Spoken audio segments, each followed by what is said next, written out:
Chapter 1. Murder in Bucks Row, London in the year 1888. On August 30th, the weather was cool. The sky was black with smoke from domestic fires, and rain fell. Rain and more rain. The late summer and autumn had the heaviest rain of the year.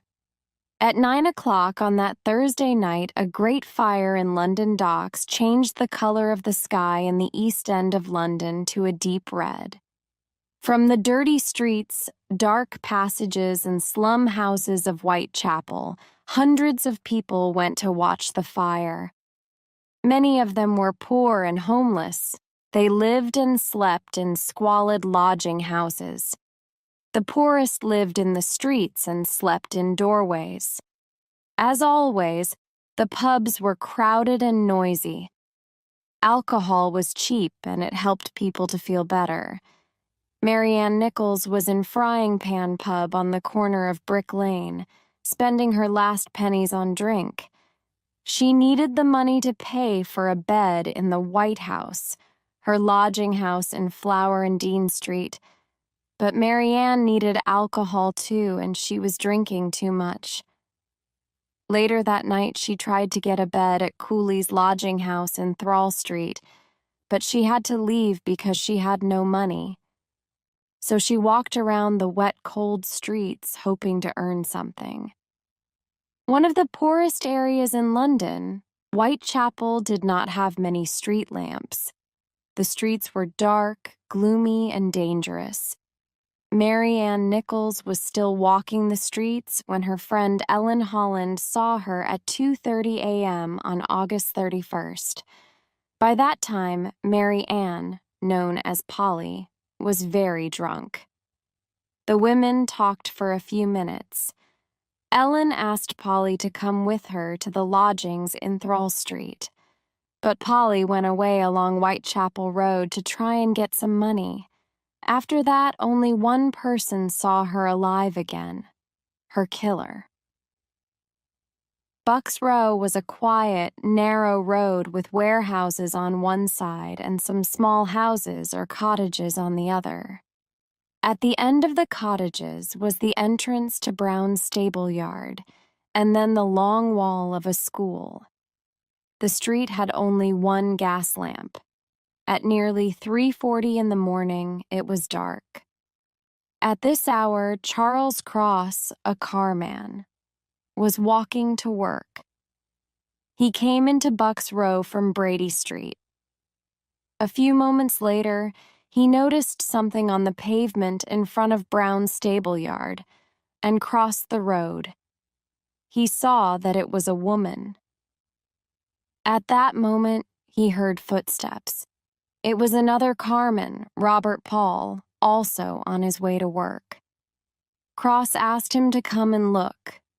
The men looked at the woman, but in the darkness they did not know if she was drunk or dead. They decided to continue on their way to work and tell the first policeman they met. They saw a policeman, Constable Jonas Misen, not far away in Baker's Row, told him about the woman, and then walked on to work. When Constable Misen arrived at the gates of the stable yard, another policeman, Constable John Neal, was already there. He had a lantern, and he showed Constable Misen a deep cut in the woman's neck. "I passed this place at 3:15, Constable Neal said, but there was nothing here." "The woman's legs are still warm," said Constable Misen. "I think Mr. Cross interrupted her killer." Opposite the stable yard stood a warehouse. The manager, Walter Purkis, and his wife were in their bedroom on the second floor. Mrs. Purkis was awake most of the night, and Mr. Purkis slept badly and was awake between 1 and 2 o'clock, but they heard nothing. Mrs. Emma Green lived in the cottage next to the stable yard. She did not hear anything either. Polly Nichols's killer worked quickly and silently and disappeared like a ghost. He probably ran into Whitechapel Road through a narrow lane called Woods Buildings. Polly Nichols died just a few days after her 43rd birthday. She was about 158 tall and had dark brown hair. She was wearing a blue dress, black woolen stockings, men's boots, and a black straw bonnet. She had a comb, a white handkerchief, and a broken piece of looking glass. These were all the possessions she had. Polly was an unfortunate, a polite Victorian word for a prostitute. She was probably an alcoholic. She lived in workhouses and, when she had the money to pay, in lodging houses. In December 1887, she was sleeping in Trafalgar Square.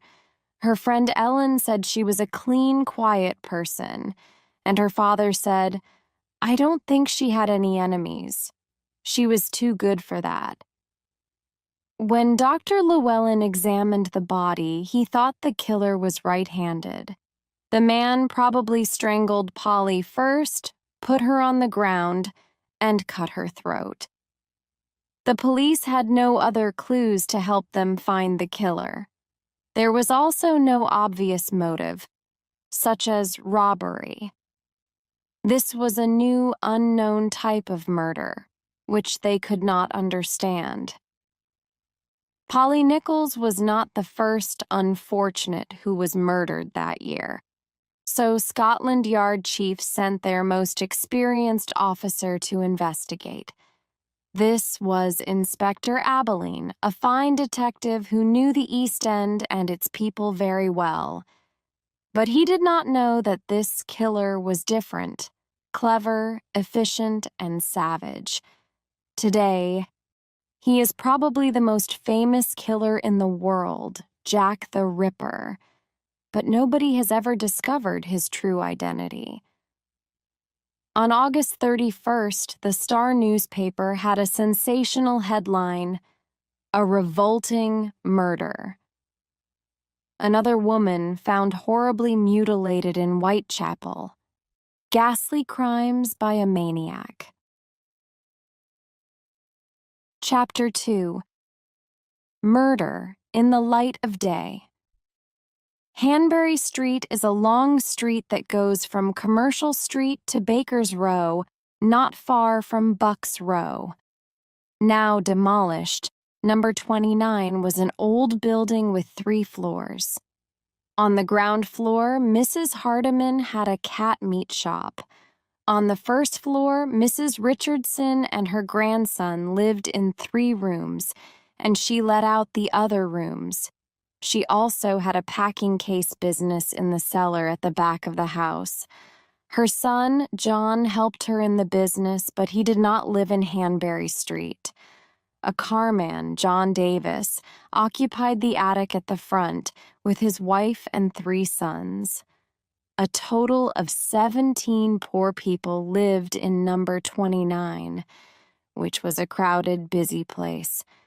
From Hanbury Street, people entered the house through a door next to Mrs. Hardiman's shop.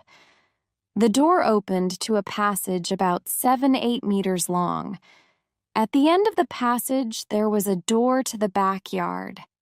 This was where Jack the Ripper murdered another woman in the early hours of September 8th. It was about 4:45 a.m. when John Richardson arrived at number 29.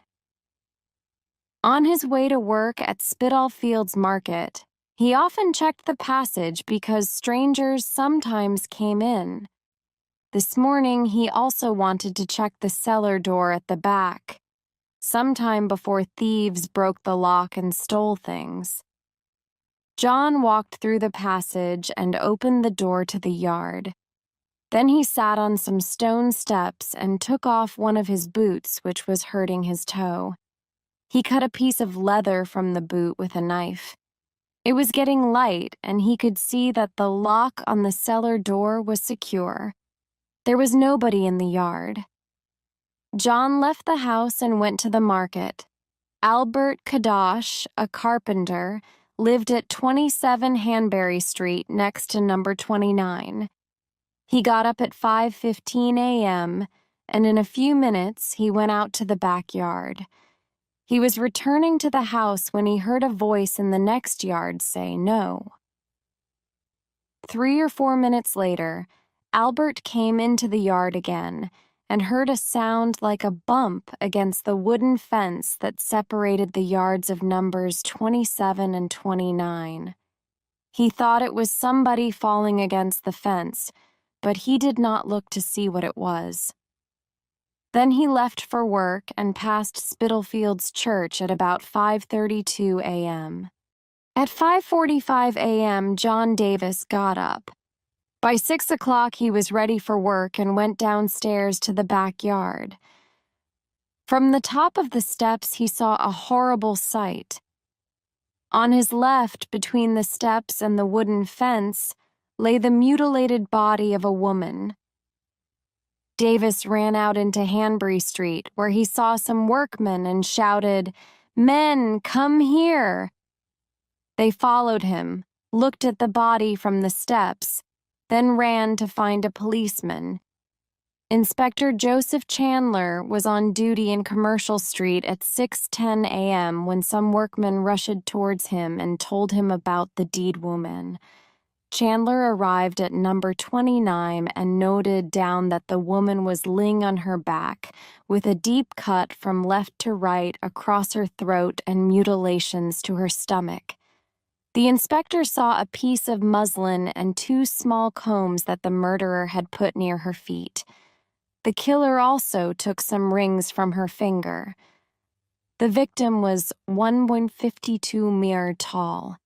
She had dark brown hair and blue eyes. 2 lower front teeth were missing. Her clothes were all old and dirty.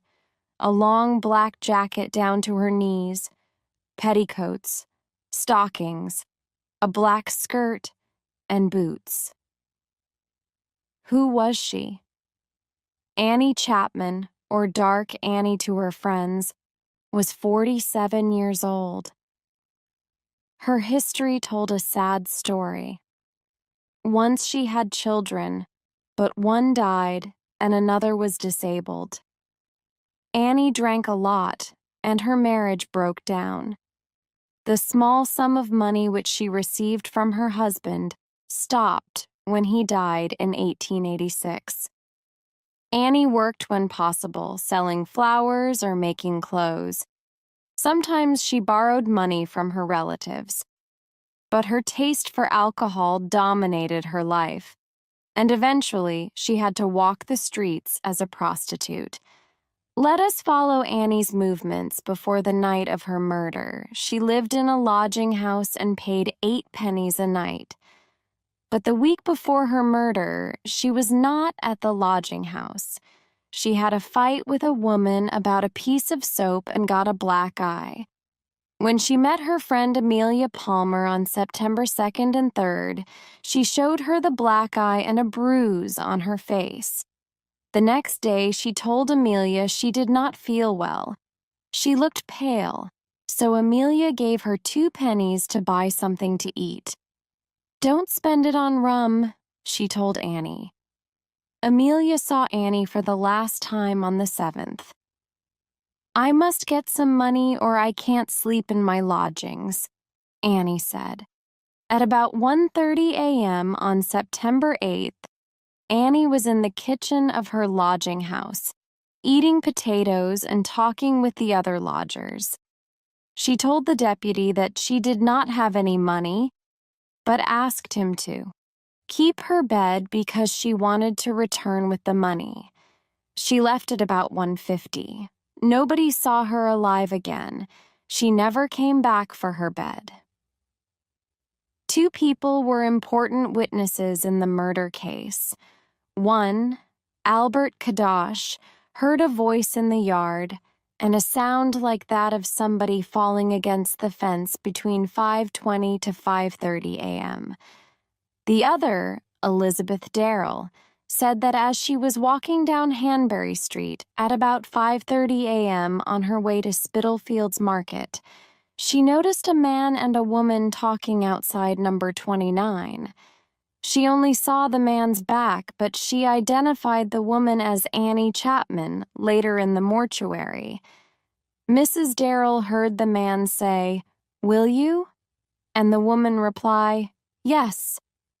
Mrs. Darrell could not describe the man very well. He had a dark complexion and was only a little taller than Annie. He wore a brown deerstalker hat and a dark coat. She had the impression he was over 40 and perhaps foreign. We know that witnesses often make small errors in time, so the man Mrs. Darrell saw was very probably the murderer, and he attacked Annie at approximately 5:30 a.m. On that morning, the sun rose at 5:23. Spitalfields Market opened at 5:00. It was a busy morning, with a lot of people already in the streets or getting up, and heavy traffic for the market. 5 people in number 29 could see the murder scene from their windows. This time Jack the Ripper was in a dangerous situation, but again nobody saw or heard him when he killed Annie in the light of a busy day, and he escaped through the streets like a phantom. Chapter 3. A Red Rose. Sunday, September 30th, 12:30 a.m. Berner Street, off Commercial Road, was quiet. Although the weather was wet and breezy, it was a mild night. In Berner Street, almost opposite a school, were 2 big wooden gates which opened into Dutfield's yard, a dark, narrow court between numbers 42 and 40. Number 40 was the premises of the International Working Men's Educational Club. Just over half an hour before, Russian and Polish Jews were having a discussion in the club. Most of them went home at midnight. 20 or more stayed behind in the club room upstairs. Some of them began singing Russian songs and dancing. There was a front door to the club in Berner Street and a side door in Dutfield's yard that opened into the club kitchen. The passage into the yard was about 5 meters long and extremely dark, but inside the yard light came from the club windows, the club office, and from some cottages on the other side of the yard. Constable William Smith's beat took him along Berner Street every 25-30 minutes. At 12:35 a.m., he noticed a man and a woman by the school wall opposite Dutfield's yard. The woman wore a red flower on her jacket. The man had a parcel wrapped in newspaper. He was 1.70 meter tall, about 28 years old, and wore a deerstalker hat and dark clothes. At 12:45, Israel Schwartz was walking towards Dutfield's yard when he saw a man stop and speak to a woman in the entrance. Schwartz later described the man as 165 meters tall, about 30, with a small brown mustache. He was wearing a dark jacket and trousers and a black cap with a peak. Suddenly, the man pulled the woman into the street and threw her down onto the pavement. She screamed, but not loudly. Schwartz did not want any trouble, so he crossed to the other side of the street. There he saw another man, who was lighting a pipe. Then the first man shouted Lipsky, perhaps at Schwartz, perhaps at the other man. Frightened, Schwartz ran away. The man with the pipe ran after him. Schwartz thought the man was following him, but a few moments later, when he looked back, there was nobody behind him. What was going on? Later, Inspector Abilene had a good theory. He knew that Lipsky was the name of a Jewish murderer, and in 1888 it was an insulting word used against Jews. Israel Schwartz was Jewish, so perhaps when the first man saw him, he shouted Lipsky to warn him aggressively to go away. Or perhaps he was warning the man with the pipe that Schwartz was coming. Was this man the murderer's accomplice? Or was he an innocent witness who ran away like Schwartz? At 1 a.m., Louis Diemschutz was coming along Berner Street with his pony and cart. He lived with his wife at the club, which they managed together. When he drove his cart into the entrance to Dutfield's yard, the pony turned to the left and refused to go on. It was scared of something. Mr. Diemschutz looked down to his right, and in the pitch darkness he could just see a shape on the ground. He got off his cart and struck a match. Before the breeze blew out the match, he made out a figure in a dress. It was a woman. Mr. Diemschutz, anxious about the safety of his wife, went into the club to look for her. He found her safe with some club members and told them about the woman. Then he returned to the yard with a candle and a friend. When they saw a lot of blood flowing from the woman's neck, they ran to find a policeman. At the same time, Morris Eagle, another member of the club, ran for help in the opposite direction. He found 2 policemen in Commercial Road who rushed to Dutfield's yard. Then one of them went off to bring a doctor. Edward Johnston, a Dr. E.S. assistant, arrived at 1:13. He examined the dead woman and saw that she had a deep cut in her throat. Her body was still warm. Dr. Blackwell arrived at 1:16. He thought the woman had died between 20 to 30 minutes before. He noticed a scarf round her neck. It was tied on the left side and was pulled very tight. Had the killer seized the scarf from behind and pulled her to the ground where he cut her throat? Detective Inspector Reed arrived at Dutfield's yard at 1:45. He noted the dead woman's height, 157 manners, and guessed her age about 42. She had curly dark brown hair, a pale complexion, and light gray eyes. 2 front teeth were missing at the top. She wore a long black jacket and an old black skirt. Her stockings were white, her bonnet black, and she was wearing boots. There was 1 red rose on her jacket. The witnesses identified the victim as the woman with the man near Dutfield's yard. A man named Michael Kidney also identified her. He said she lived with him and her name was Elizabeth Stride. He had seen her for the last time on September 25th. Elizabeth sometimes stayed at a lodging house in Flower and Dean Street, where people called her Long Liz. Mrs. Tanner, the deputy, said she last saw Elizabeth alive about 7 p.m. on Saturday 29th in the kitchen of the lodging house. Long Liz was born Elizabeth Gustafsdotter in 1843 near Gothenburg in Sweden. She probably came to England for domestic work. In 1869, she married John Stride, a carpenter. Nobody knows when the marriage broke down. But in 1877, Elizabeth was living in a workhouse. Her husband died in 1884, when Long Liz was lodging in Flower and Dean Street. According to the medical evidence, Elizabeth Stride died about 12:56 a.m., or even perhaps at 12:58. If this is true, Louis Diemschutz's arrival at 1 a.m. very probably disturbed the killer, so he only had time to cut his victim's throat.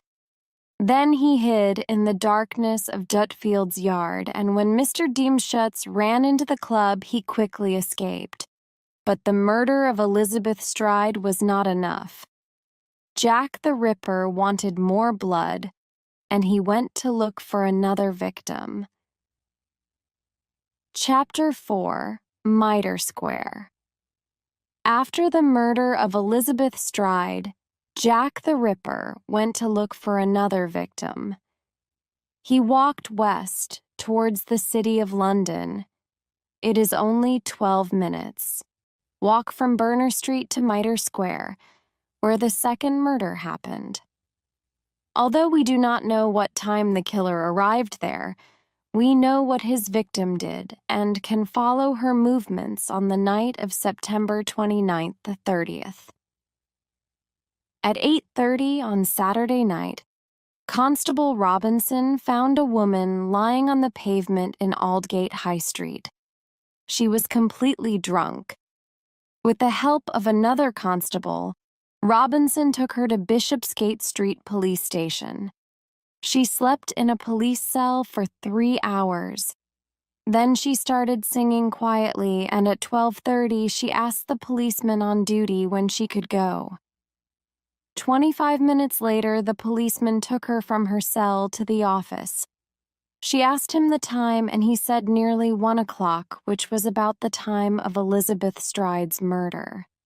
The woman said her name was Mary Ann Kelly, but her real name was Catherine Eddowes.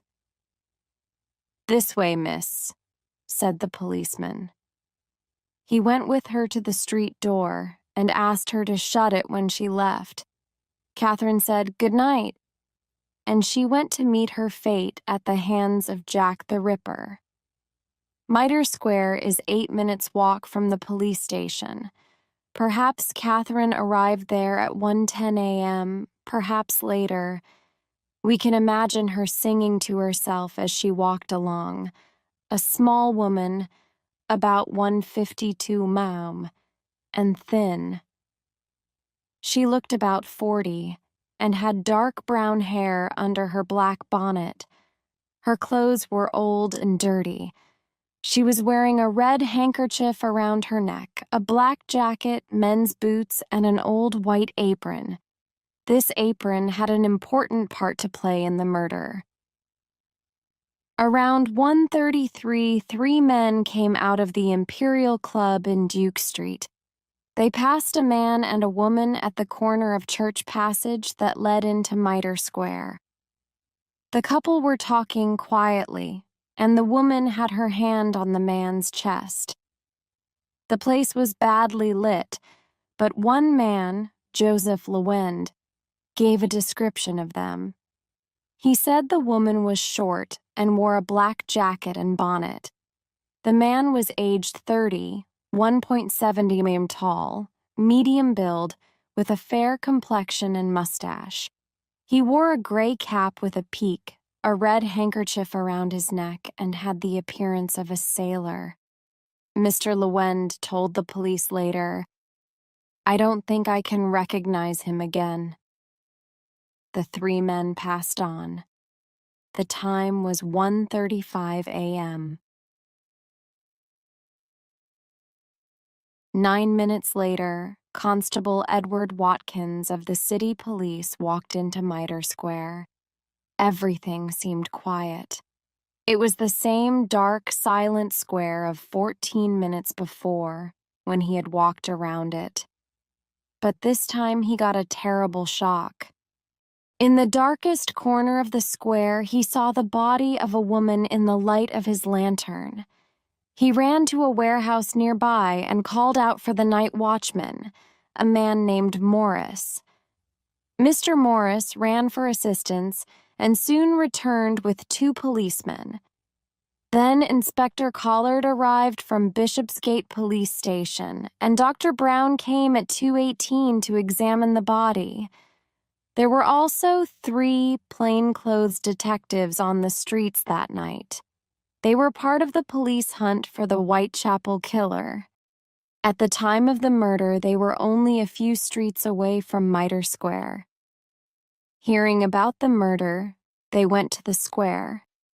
Then they went off to look for the killer. One of them walked through Goulston Street just before 2:15, but saw nothing suspicious and returned to Mitre Square. At 2:20, Constable Alfred Long also walked along Goulston Street and saw nothing unusual. His beat took him there approximately every 30 minutes, so at 2:55 he was back in Goulston Street.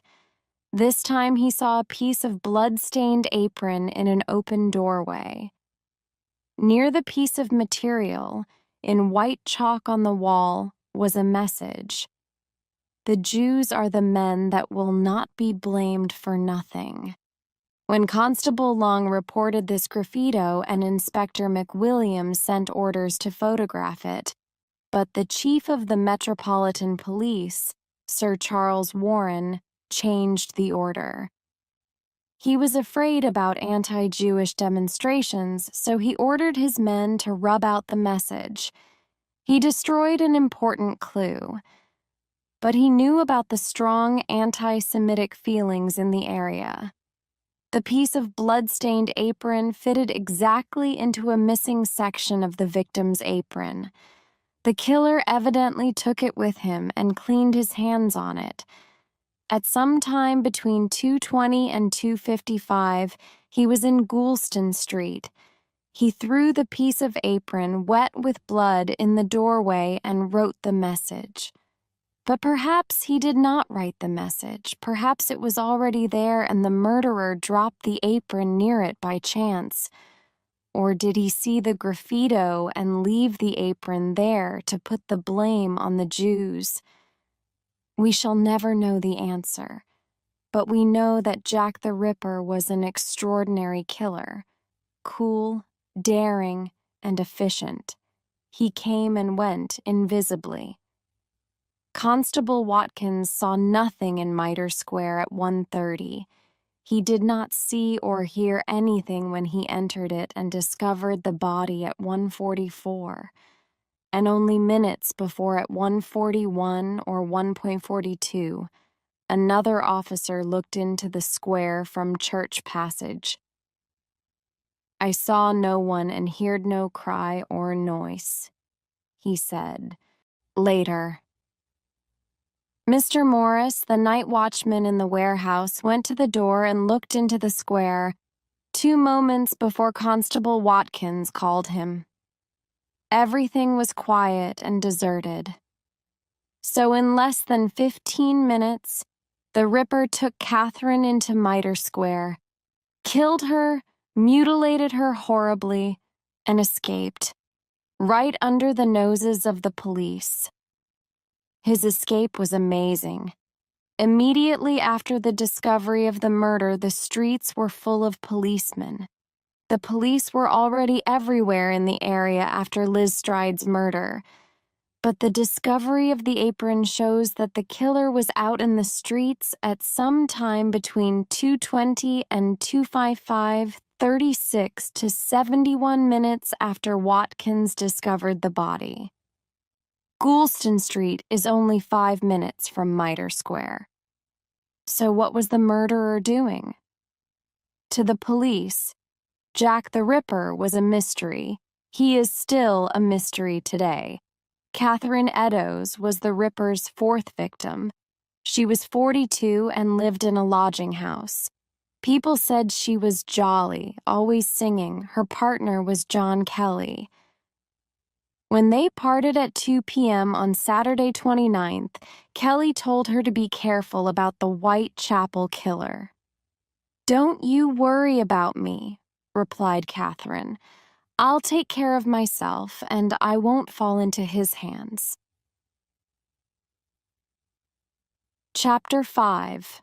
The Work of a Devil. Mary Jane Kelly was 25 years old. Born in Limerick, Ireland, she moved to Wales with her family when she was very young. At 16, she married a miner named Davies, who was killed in an explosion in the mines.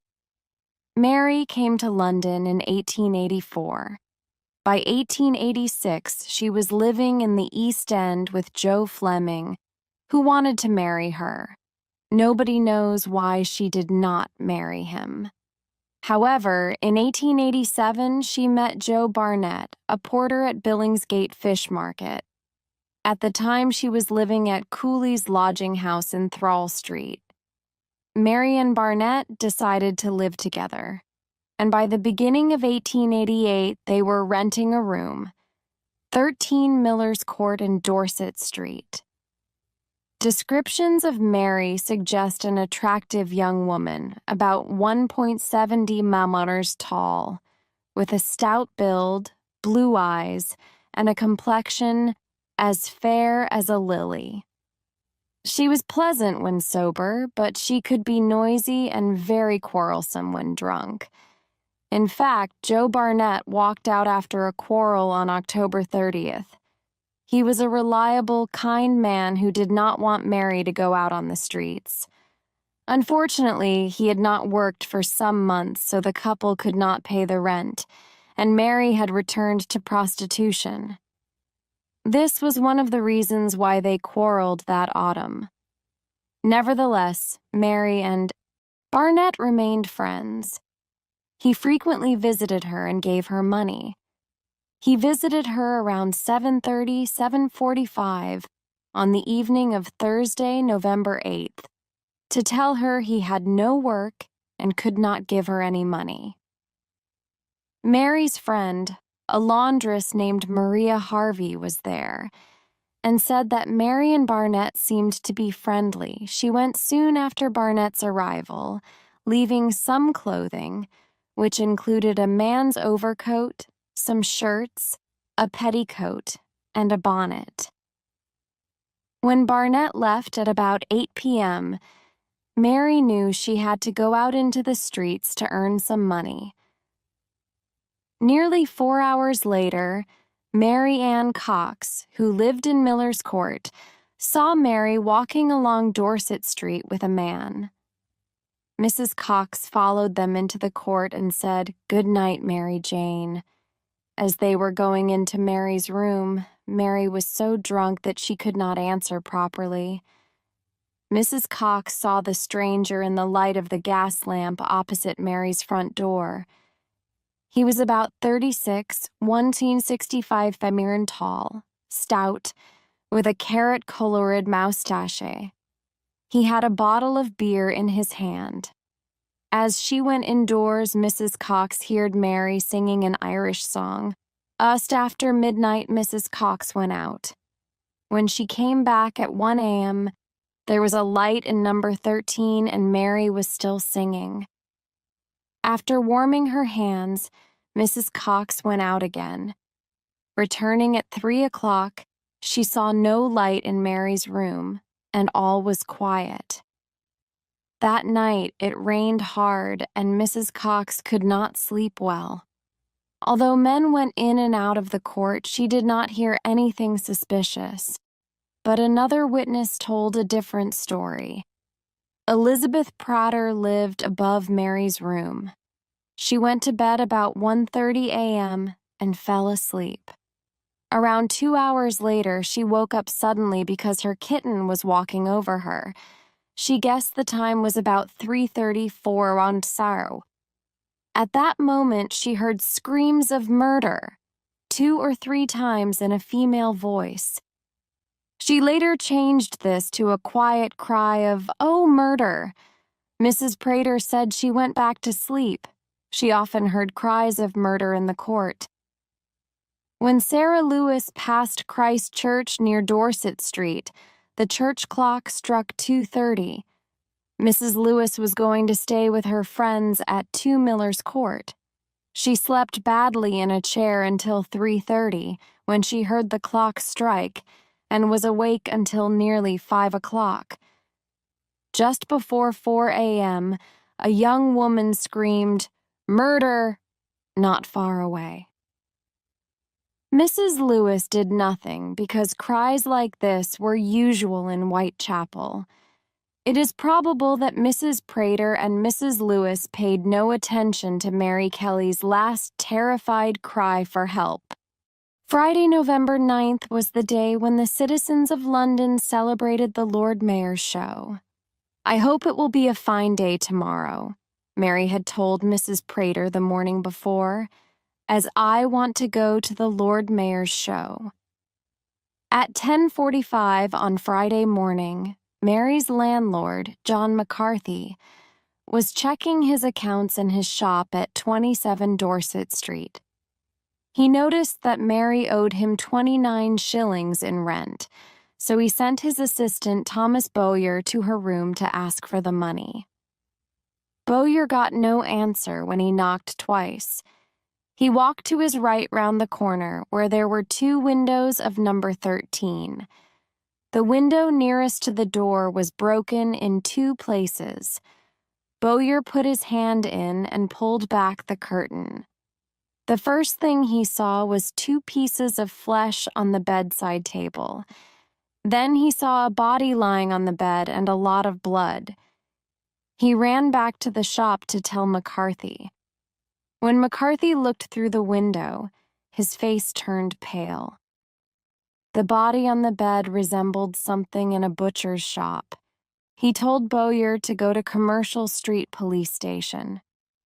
Inspectors Beck and Dew, the detectives on duty, went to the murder scene. The door was locked. Inspector Abilene arrived at 11:30 a.m., but he could not give the order to break open the door until 1:30 p.m. He had to wait for some bloodhound dogs to arrive. At 1:30, when the news came that the dogs were not coming, he told McCarthy to break open the door. Nobody knew that it was not necessary. Barnett and Mary used to put a hand through the broken window and pull back the bolt to open the door. The scene in the little room was from a nightmare. It was only 4 to 5 meters square, and the door banged against the bedside table. There was not much furniture. An old table and 2 old chairs stood on the bare, dirty floor. In the fireplace were the ashes of a large fire. On the bed lay a body that was almost unrecognizable. Only the hair and eyes identified it as Mary Kelly. John McCarthy said later, "It looked more like the work of a devil than of a man." And Mrs. Prater, who looked through the window, said, "I can never forget it if I live to be 100.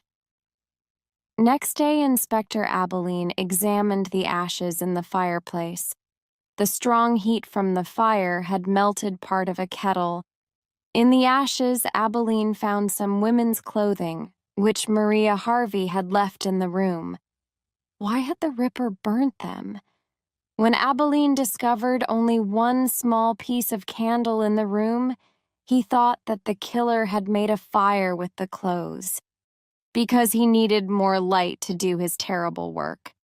This time, Jack the Ripper had time to finish his crime without interruption.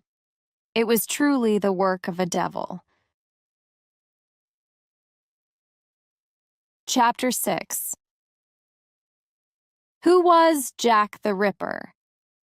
The man called Jack the Ripper was never caught, and his name will probably never be known. There were lots of suspects at the time, but the police did not have any real evidence against them. During the years since the murders, the number of suspects has increased.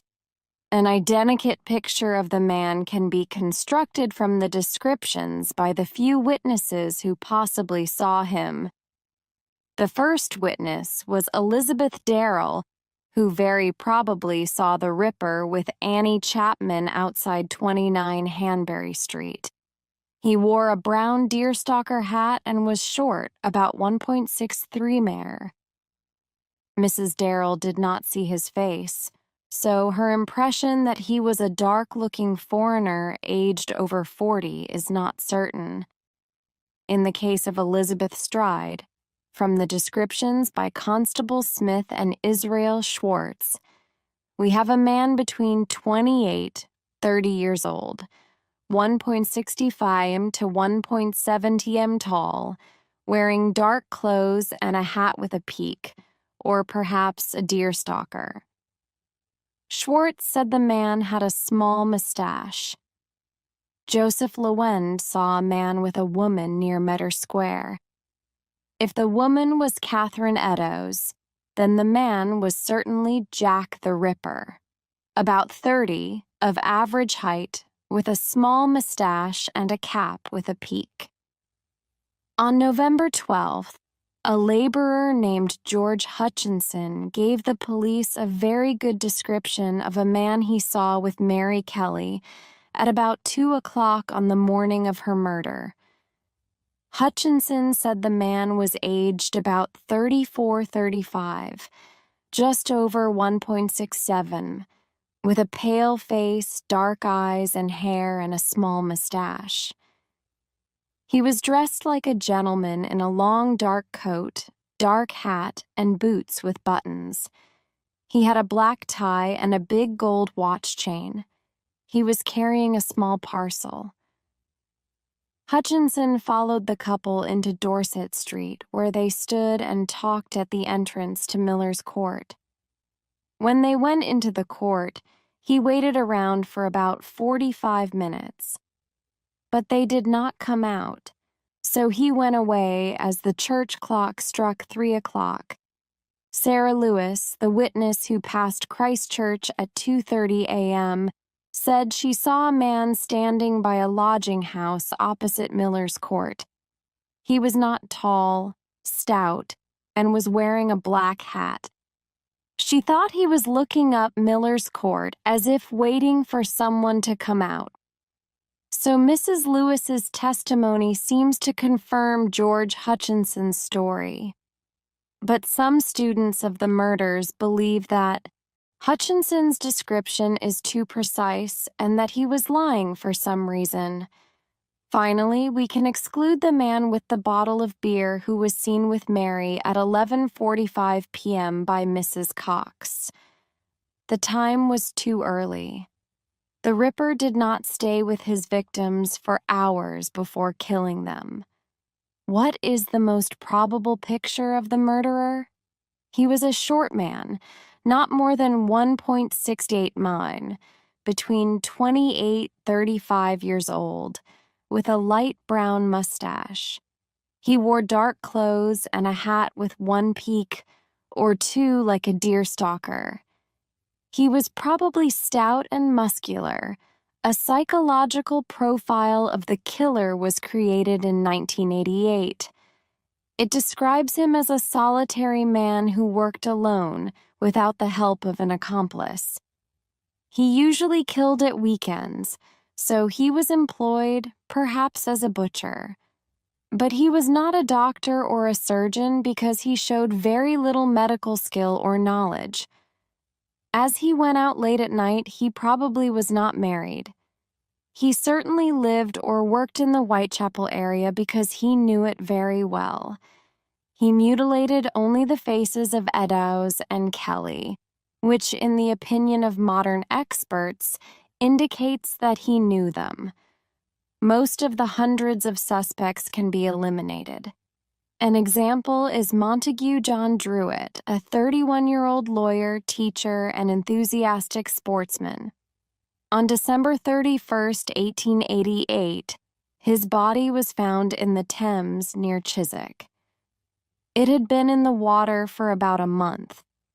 On Friday, November 30th, Druitt lost his job at a private school for some unknown reason. He explained his suicide in a note to his brother.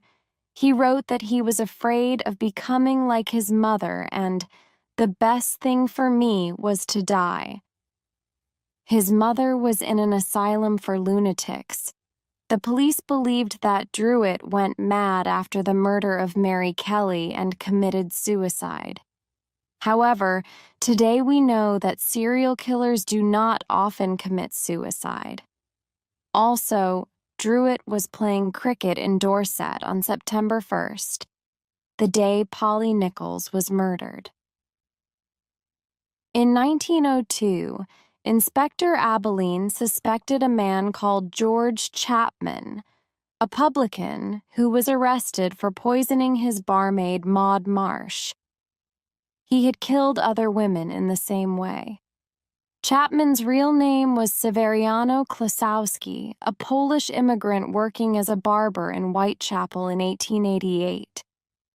But he had only arrived in England the year before, so how could he know the area as well as the Ripper? And is it possible that Jack the Ripper changed from savagely killing prostitutes to poisoning barmaids? A recent suspect is the famous artist Walter Sickert, known as the British Impressionist. He was 28 years old and living in London at the time of the murders. His strange character has attracted suspicion. He was secretive and often disappeared into dark little rented rooms around the poor quarters of London. He had a morbid interest in the Ripper murders all his life, and it is possible that he sent Ripper letters to the police. But there is no real evidence to connect him with the killings. He was also taller and slimmer than the man described by witnesses. His gloomy paintings of murder scenes were part of his vision as an artist. He liked to paint the dark, squalid side of life.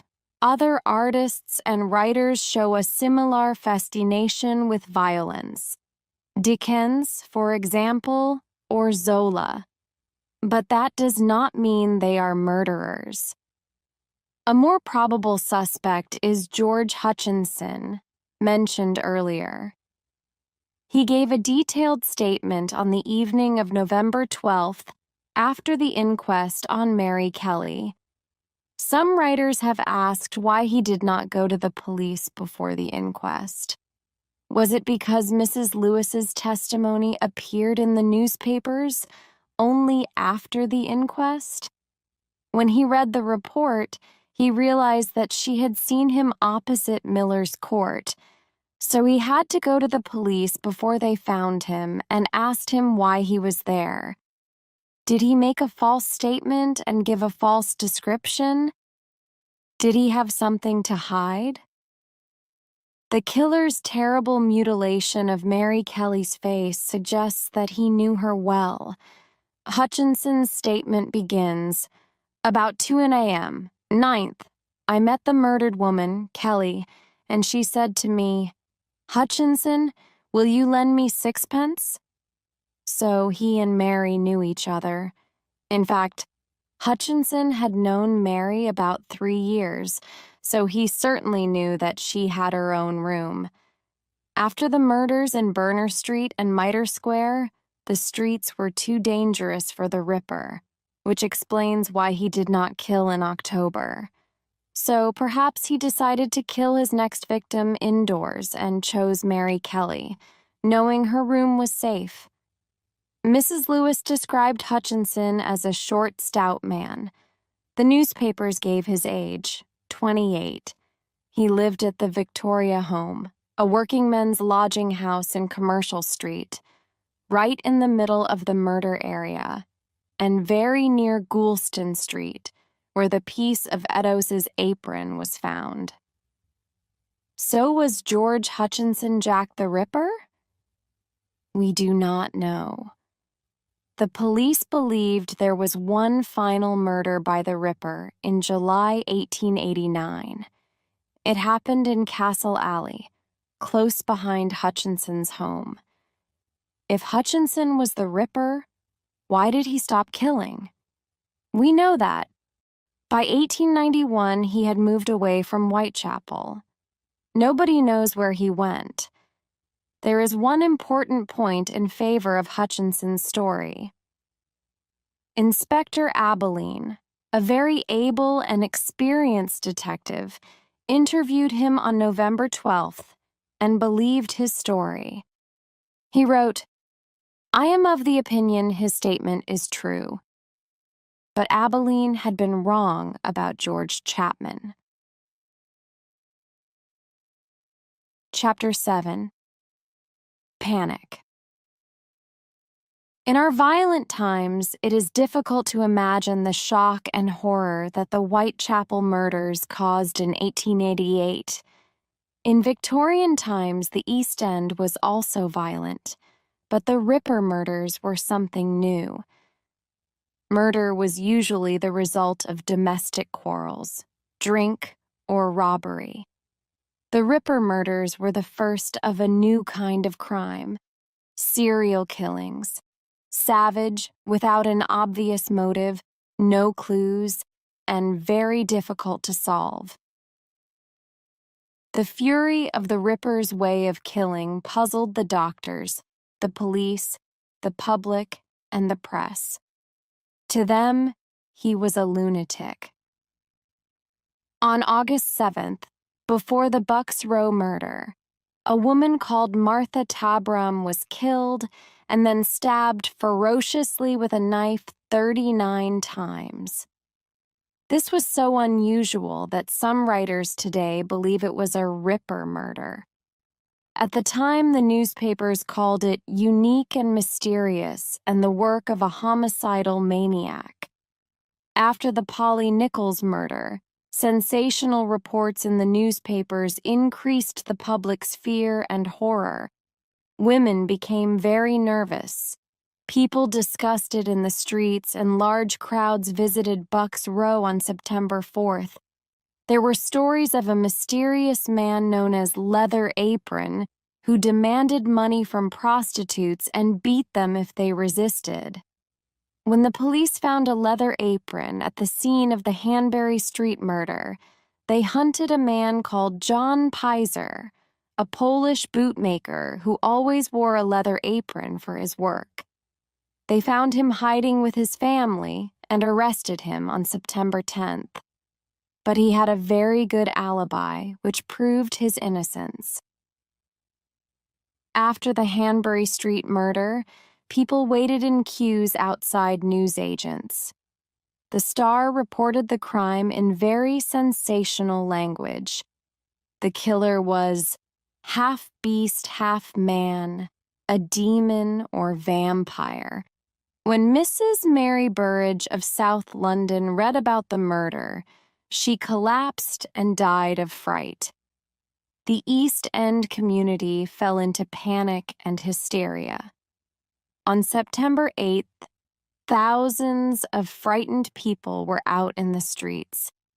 Large, angry crowds gathered in Hanbury Street and at the local police stations. They attacked anybody who looked suspicious.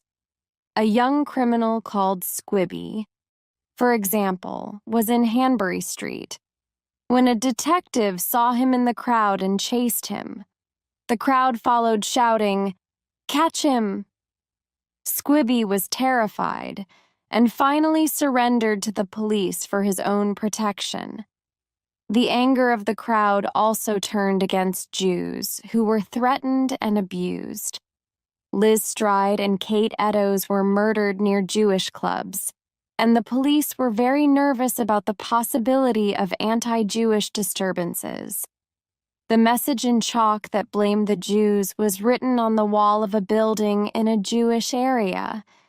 But it is certain that the Ripper was not Jewish, and Samuel Montague, an important Jewish citizen and MP, offered a reward of £100 for the arrest of the murderer. Also, some Jewish tradesmen organized a vigilance committee to help the police and offered a reward. At night, anger changed to terror. Shops closed early. People rushed home and locked their doors. Some prostitutes left Whitechapel. Panic spread all over London. When a man called Brennan began to shout about the murders in a pub in Camberwell, the customers ran out into the street, and Brennan was soon arrested. But in Whitechapel, the pubs were empty, and there were only policemen and vagabonds in the dark streets. Calm began to return only after a few weeks. Meanwhile, the newspapers continued to report sensational stories and rumors. But they could not print details of the killer's mutilations, which the doctor did not reveal. Although the details of Annie Chapman's murder were given on September 19th, they were not reported for reasons of decency. However, 2 days before, somebody sent a letter to the police, which was never published. It began, "Dear Boss," and there was a postscript which included the sentence, "What a pretty necklace I gave her." The writer was probably talking about the injury to Annie's throat, but only the police, the doctors, and the killer knew the details of Annie's murder. The letter was signed, "Catch Me If You Can, Jack the Ripper." It was very probably from the murderer. A second letter of September 27th was signed, "Yours truly, Jack the Ripper." This was published on October the 1st, the day that the world finally had a name for the Whitechapel killer. After the double murder of September 30th, the panic got worse. By 11 o'clock that morning, one reporter wrote, "It seemed that the whole of the East End was out of doors. Thousands of people went to Berner Street and Mitre Square. Many of them paid to look at the murder scenes from windows. Sellers of fruit, sweets, and nuts did a fabulous trade.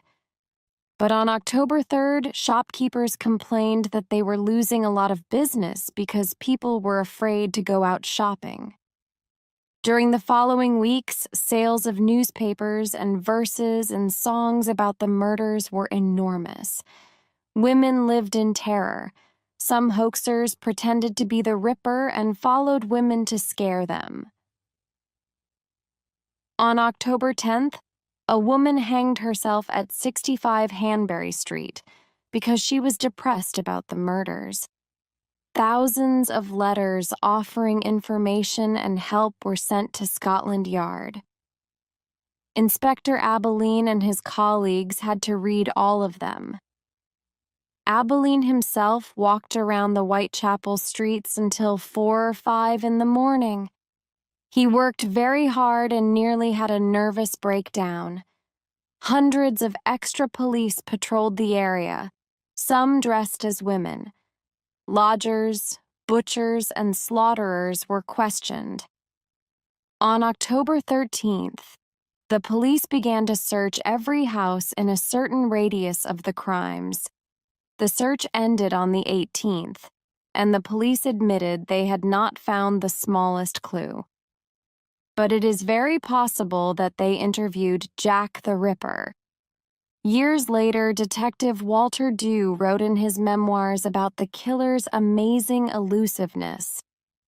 Jack the Ripper is still as elusive today as he was in 1888.